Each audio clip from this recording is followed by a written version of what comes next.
दोस्तों, आज के हालात देखकर एक वैश्विक चेतावनी आई है। क्या हम 1930 जैसी आर्थिक मंदी की ओर बढ़ रहे हैं?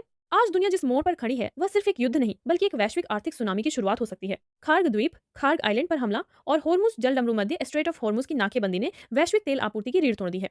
सबसे पहले जानिए खार्ग द्वीप का महत्व और आर्थिक संकट क्या है। खार्ग द्वीप ईरान के 90% से अधिक तेल निर्यात का केंद्र है। इस पर हमले का मतलब है वैश्विक तेल आपूर्ति में भारी कटौती, फिर तेल की कीमतें का बना। विशेषज्ञ चेतावनी दे रहे हैं कि अगर ये संघर्ष नहीं थमा तो तेल की कीमतें 200 प्रति बैरल तक पहुंच सकती हैं। इसका मतलब है हर घर का बजट पूरी तरह चरमरा जाना। दोस्तों, हो सकता है महंगाई का विस्फोट। जब तेल महंगा होता है तो परिवहन महंगा होता है, खाद महंगी होती है और अंत में हर वस्तु भोजन से लेकर दवाइयों तक की कीमत आसमान छूने लगती है। चीन, रूस और अमेरिका का खेल। चीन चीन का ऊर्जा निवेश और आपूर्ति सीधे इसी क्षेत्र से जुड़ी है। अगर तेल की आपूर्ति रुकी तो चीन की अर्थव्यवस्था में भारी गिरावट आएगी, जिसका असर पूरी दुनिया के मैन्युफैक्चरिंग सेक्टर पर पड़ेगा।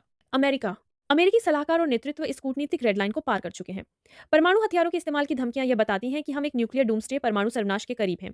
क्या 1930 जैसा आर्थिक संकट आ रहा है? आज का संकट 1930 की मंदी से कहीं अधिक जटिल है। तब सिर्फ व्यापार की समस्या थी, आज supply chain, supply chain, supply supply.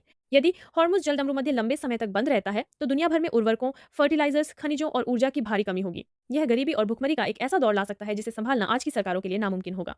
आपको क्या तैयारी करनी चाहिए?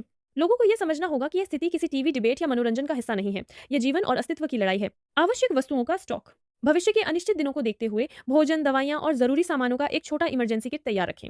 ऊर्जा संरक्षण। ईंधन और बिजली का उपयोग अत्यंत सावधानी से करें। आने वाले महीनों में ऊर्जा की कीमतें असहनीय हो सकती हैं। स्थानीय आत्मनिर्भरता। शहरों की निर्भरता बढ़ी सप्लाई चेन पर है।